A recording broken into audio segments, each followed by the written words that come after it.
JEE mains physics previous year questions हम कर रहे थे और हमारा चैप्टर है एटम्स। इस वीडियो में हम लोग दो क्वेश्चन करेंगे, क्वेश्चन नंबर 26 और क्वेश्चन नंबर 27। क्वेश्चन नंबर 26 क्या है? तो हमारे पास एक एटम दिया हुआ है हाइड्रोजन का 1 1, या इसको जैसे ये हो गया आपका एटॉमिक नंबर, ये मास नंबर, लेकिन इसको ऐसे रिप्रेजेंट किया गया एटॉमिक नंबर और इस तरफ मास नंबर लिखा है।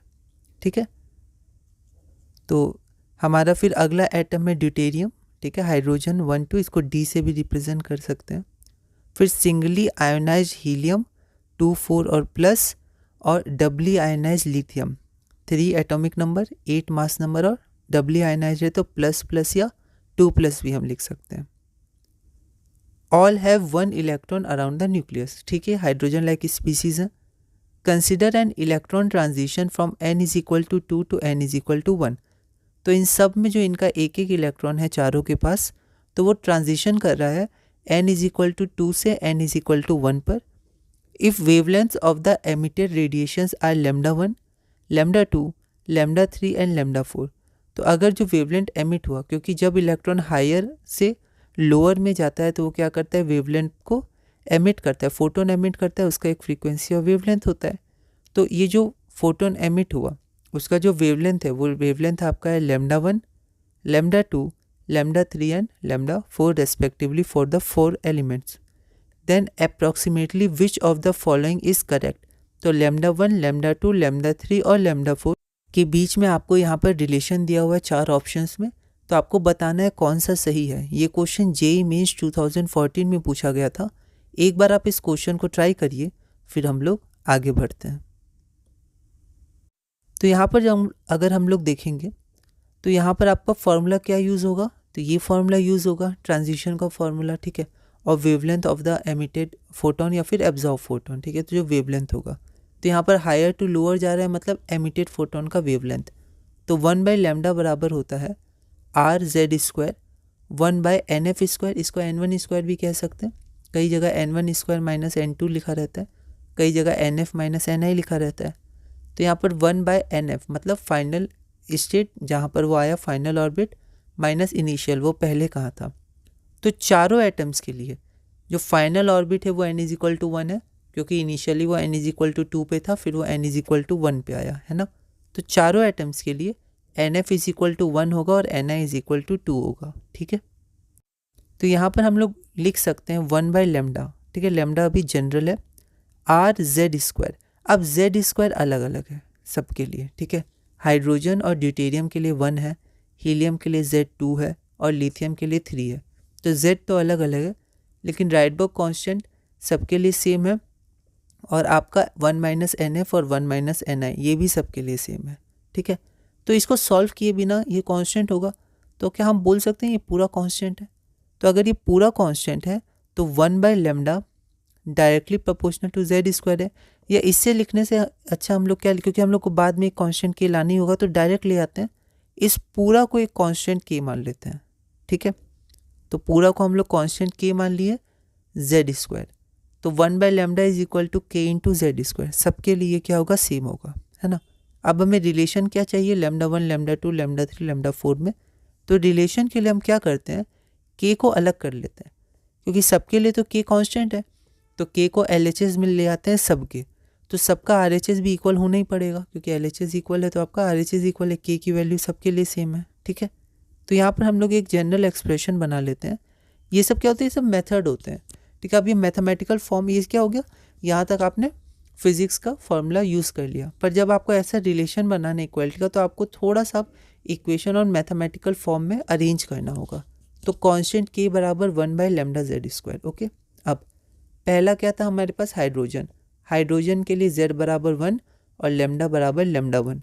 तो K बराबर ये इक्वल टू है, K is equal to hydrogen के लिए 1/λ1 इंटू 1 मतलब λ1। अब ड्यूटेरियम के लिए Z1, तो K बराबर फिर से 1 अब λ2, क्योंकि λ2 था ड्यूटेरियम के लिए, और 1 λ2 इंटू 1 1। अब हीलियम के लिए K बराबर 1/4 λ3।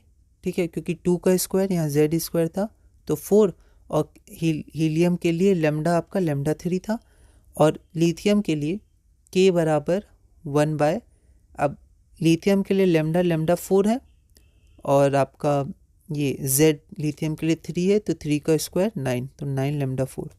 अब क्योंकि सबका k इक्वल है तो ये चारों भी इक्वल होगा, 1 बाय 4 लैम्डा 3, या यहाँ से शुरू करें तो 1 by lambda 1 is equal to 1 by lambda 2 is equal to 1 by 4 lambda 3 is equal to 1 by 9 lambda 4, है ना। सबका RHS इक्वल है, तो from ABCD 1 by lambda 1 is equal to 1 by lambda 2 is equal to 1 by 4 lambda 3 is equal to 1 by 9 lambda 4। इसका reciprocal कर दिया तो lambda 1 बराबर लैम्डा 2 बराबर 4 लैम्डा 3 बराबर 9 लैम्डा 4। तो लैम्डा 1 बराबर लैम्डा 2 बराबर 4 लैम्डा 3 बराबर 9 लैम्डा 4 जो हमारा रिक्वायर्ड आंसर है।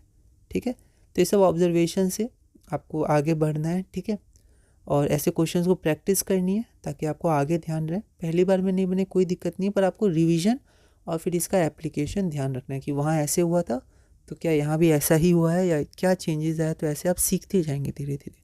इसके लिए रिवीजन बहुत इंपॉर्टेंट है। अगला क्वेश्चन है question number 27। The energy levels of an atom Z is equal to 1 है, मतलब हाइड्रोजन की बात की जा रही है। तो हाइड्रोजन के एटम्स के हाइड्रोजन एटम का एनर्जी लेवल आपको यहाँ पर शो किया गया है। The transition corresponding to the wavelength corresponding to emission of shortest wavelength. अब देखिए यहाँ पर आपका हायर ऑर्बिट से लोअर ऑर्बिट की तरफ ट्रांजिशन हो रहा है, तो आपका जो फोटोन होगा वो एमिट होगा, तो उसका एक वेवलेंथ होगा। ठीक है, तो एमिशन ऑफ शॉर्टेस्ट वेवलेंथ, जब ए में ट्रांजिशन होगा 4 to 3 तो एक वेवलेंथ का फोटोन एमिट होगा, बी में, सी में और डी में। तो इन चारों फोटोन्स में से किसका वेवलेंथ शॉर्टेस्ट होगा, किस ट्रांजिशन में शॉर्टेस्ट वेवलेंथ का फोटोन एमिट होगा, ए में, बी में, सी में या डी में। ये क्वेश्चन आपका JEE मेंस 2023 का क्वेश्चन है, रिसेंट क्वेश्चन है। एक बार आप इस क्वेश्चन को ट्राई करिए, फिर हम लोग आगे बढ़ते हैं। तो यहाँ पर हम लोग देखते हैं कि यहाँ पर एनर्जी लेवल्स है। ठीक है, तो एनर्जी से हम लोग कनेक्ट कर सकते हैं वेवलेंथ को। तो एनर्जी होती क्या है, hc बाय लैम्डा। ठीक है, अब h और c कांस्टेंट है तो एनर्जी क्या हो जाएगी 1 बाय लैम्डा। ठीक है, तो शॉर्टेस्ट वेवलेंथ के लिए एनर्जी मैक्सिमम होनी चाहिए क्योंकि इन्वर्स रिलेशन है। अगर वेवलेंथ सबसे कम होगी तो एनर्जी उसमें सबसे ज़्यादा होगा। ठीक है, तो जिस फोटोन में एनर्जी सबसे ज़्यादा होगा उस फोटोन की लैम्डा या वेवलेंथ सबसे कम होगी। ठीक है, अब ये जो E है ये डेल E से भी कनेक्ट कर सकते हैं। ऐसा क्यों, ऐसा इसलिए क्योंकि जो फोटोन है वो दो एनर्जी लेवल के बीच में, मतलब जब इलेक्ट्रॉन दो एनर्जी लेवल के बीच में ट्रांजिट करेगा तब वो फोटोन एमिट होगा, और उस फोटोन की एनर्जी उन दोनों एनर्जी लेवल्स के डिफरेंस के बराबर होती है। तो अगर मान लेते हैं इलेक्ट्रॉन यहाँ डी में था और यहाँ आया, तो एनर्जी लेवल ऑफ 3 मतलब E3 minus energy of 1 E1, इनके बीच में डिफरेंस होगा। अगर फोटोन मान लेते हैं इलेक्ट्रॉन यहाँ था तो वो एनर्जी 3 तो E3 माइनस E2, तो वो एनर्जी डिफरेंस का फोटोन एमिट होगा। ठीक है, तो यहाँ पर दिल्ली से भी हम लोग कनेक्ट कर सकते हैं। और जो ये E है ये स्पेसिफिकली सिर्फ प्रोटॉन के बारे में बता रहा है, सॉरी फोटोन के बारे में, फोटोन जो निकला उसका E बता रहा है। ठीक है, तो E मैक्सिमम किसके बीच में है, अगर दिल्ली के बारे में सोचे, क्योंकि जो E मिलेगा फोटोन को वो डेल E ही मिलेगा, और दिल्ली होता है दो ऑर्बिट्स के बीच। ठीक है, तो यहाँ हम लोग देखते हैं किस में एनर्जी डिफरेंस मैक्सिमम है। तो हम देख सकते हैं एनर्जी डायग्राम में हमें ध्यान होगा तो 1 और 2 के बीच में एनर्जी डिफरेंस बहुत होता है, और यहाँ तो 3 से वो ट्रांजिट कर रहा है तो और ज़्यादा हो जाएगा। ठीक है, तो डी के लिए एनर्जी डिफरेंस सबसे ज़्यादा होगा, E3 माइनस E1, जो फोटोन को एनर्जी मिलेगी। तो E is maximum, E max is for n is equal to 3 to n is equal to 1, क्योंकि डेल्टा E ऑफ 1 2 बहुत ज़्यादा है। एनर्जी डायग्राम हाइड्रोजन एटम आपका ध्यान होगा, उसको ध्यान रखिएगा, इंपॉर्टेंट कॉन्सेप्ट है। तो डेली मैक्स आपका होगा 3 से 1, 3 से 1, और 3 से 1 का ट्रांजिशन का क्या नाम है, तो D है। तो एनर्जी मैक्स D के लिए, तो लैम्डा मिनिमम भी D के लिए होगा, क्योंकि energy inversely proportional to lambda होती है। ठीक है, तो ये हमारा छोटा सा कॉन्सेप्ट बेस्ड क्वेश्चन था, इंपॉर्टेंट था, जैसे अभी रिसेंट में आया, तो ये हमें ध्यान रखना है। ठीक है, अगला क्वेश्चन हम लोग देखते हैं, क्वेश्चन नंबर 28। इस क्वेश्चन को एक बार हम लोग देख लेते हैं, इसको एक बार आप ट्राई करिएगा। The energy level of an atom is as shown. ठीक है, एक एटम का एनर्जी लेवल आपको यहाँ पर दिखाया गया है। यहाँ पर H की वैल्यू आपको गिवन है। ओके, यहाँ पर आपका नंबरिंग किया हुआ है ऐसे, क्योंकि जनरली n इक्वल टू 1 नीचे रहता है, तो यहाँ पर हम लोग मान लेते हैं सिर्फ नंबरिंग किया गया है 1 2 3 4।